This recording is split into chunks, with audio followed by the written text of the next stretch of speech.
മന്ത്രം ജപിക്കുന്നതോടൊപ്പം വരാഹി അമ്മയുടെ കഥ കൂടി ഒന്ന് കേട്ടാലോ നമുക്ക്. ദേവാസുര യുദ്ധകാലത്ത് അസുരന്മാർ ദേവന്മാരെ തോൽപ്പിച്ച് ലോകത്തെ അധീനപ്പെടുത്തി. ദേവന്മാർ വിഷ്ണുവിനോടും ശിവനോടും ശക്തിദേവിയായ ആദിപരാശക്തിയോടും സഹായം തേടി.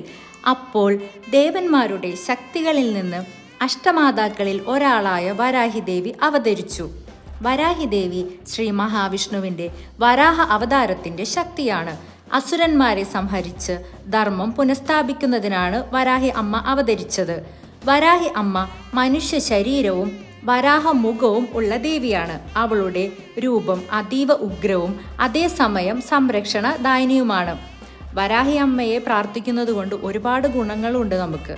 ശത്രുനാശം, ഭയമകറ്റൽ, ധൈര്യവും ആത്മവിശ്വാസവും, ദാമ്പത്യ കുടുംബ സംരക്ഷണം, കഷ്ടനിർവൃതി, ന്യായവിജയം,